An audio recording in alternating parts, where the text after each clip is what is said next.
이번에 다룰 예시는 어떻게 보면 흥미로운 예시들 중 하나인데요. 이 예시를 통해서 컴포지션 타겟 기능에 대해서 알아보겠습니다.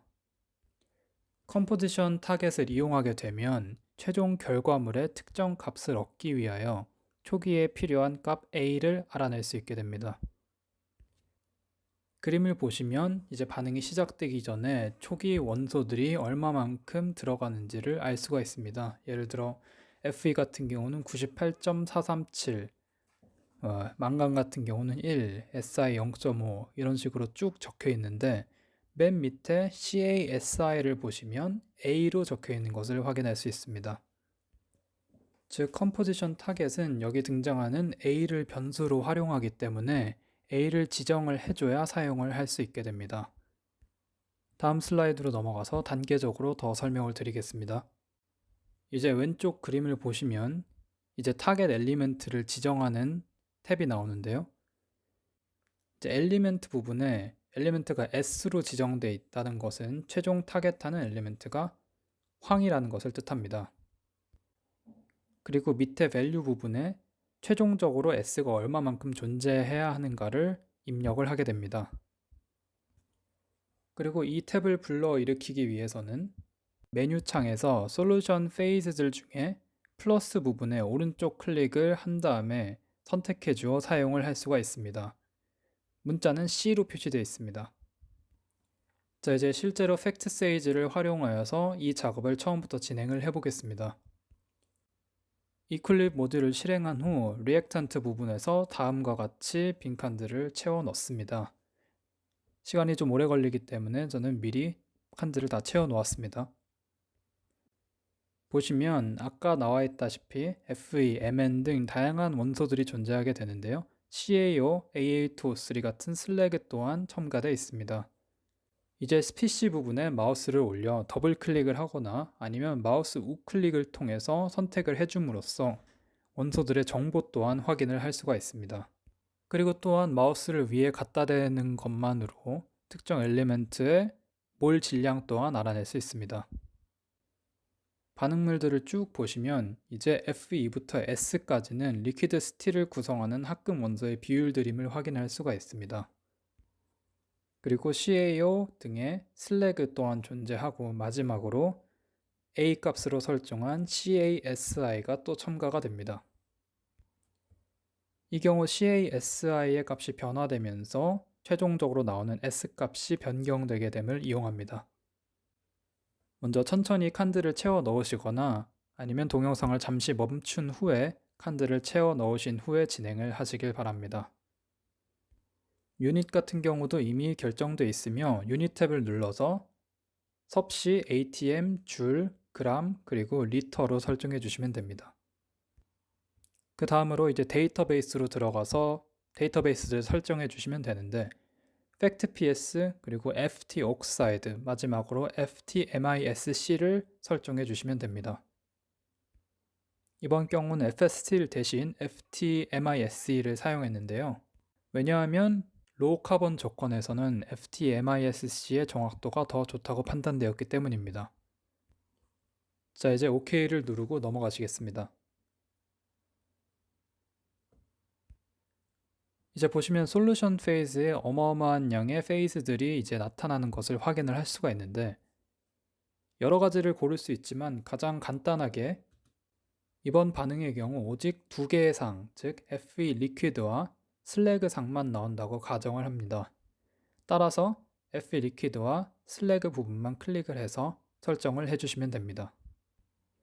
또한 모든 퓨어 솔리드도 설정을 해주시고 이제 다음으로 해줘야 할 것이 다시 솔루션 페이스로 들어가서 Fe 리퀴드로 되어 있는 플러스 부분에 마우스 우클릭을 하시면 됩니다. 여러 가지 선택창들이 나타나는데 이 중에서 밑에 보이는 알파벳 C를 담고 있는 컴포지션 타겟을 클릭함으로써 컴포지션 타겟 기능을 활용할 수 있습니다. 이제 클릭을 해주시게 되면 컴포지션 타겟의 탭이 등장을 하게 됩니다. 이렇게 해주는 과정이 의미하는 바는 본 반응을 통해서 오직 두 개의 페이즈만 형성이 되며 즉 F 리퀴드와 슬래그만 형성이 되며 방금 같이 FE 리퀴드에서 컴포지션 타겟을 설정을 해주게 되면 FE 리퀴드에 존재하는 특정 성분이 얼마가 되는데 필요한 A 값을 역으로 추적을 해나가는 것입니다. 자, 먼저 다시 페이즈에 있는 FE 리퀴드 플러스에 우클릭을 하여 컴포지션 타겟 기능을 눌러줍시다. 이제 탭의 Variable 파트를 보시면 Species와 Element Composition이라는 것들이 있는데 이 두 개는 엄연히 다릅니다. 이제 Species를 설정하게 되면 오른쪽에 Species 탭에서 또 여러 가지 고를 수가 있게 되는데 보시면 FEO, SSI, CAO 등 여러 개들이 뜨게 됩니다. 하지만 이 Species 같은 경우는 모델링에서 오는 것으로 사용하면 안 됩니다. 이번 경우는 Element Composition을 설정을 해주어야 합니다. 여기서 엘리멘트는 최종적으로 나오는 상에 존재하는 엘리멘트들의 비율을 나타내는 것으로 이것으로 설정을 해주어야 합니다. 이제 오른쪽에 엘리멘트 부분을 보게 되면 또 클릭해서 여러 가지를 고를 수 있는 걸 확인할 수 있는데 위와는 다르게 CAO, SIOT 등이 없는 것을 확인할 수 있습니다. 이번 예시에서는 타겟을 설퍼로 즉 S로 하기로 하였기 때문에 S를 설정을 해주시고 밑에 밸류에 타겟으로 하는 특정 매스 프랙션을 입력하면 됩니다. 타겟 값을 0.002%로 설정을 해주고 0.00002 값을 넣어주시면 됩니다.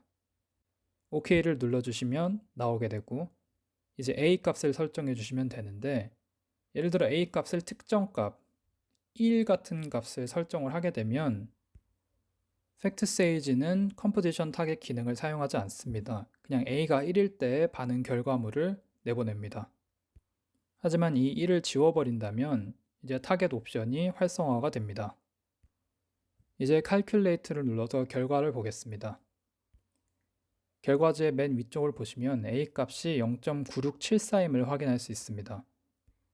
이것이 의미하는 바는 앞에 리액턴트에서 적은 각 반응물들의 양과 추가적으로 이제 CASI가 0.9674만큼 들어가게 되면 100.56g의 F 리퀴드가 나오게 되며 이 F 리퀴드를 구성하는 성분 중에 S의 비율이 아까 우리가 타겟으로 한 0.002%가 되는 것을 확인할 수가 있습니다.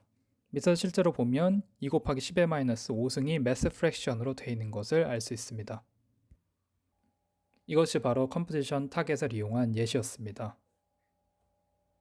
컴포지션 타겟을 굳이 이용하지 않더라도 A 값을 범위로 설정을 해주게 되면 결과지에서도 A의 범위에 따라서 최종적으로 나오는 S의 값들이 달라지기 때문에 그렇게도 추적을 해 나갈 수 있습니다.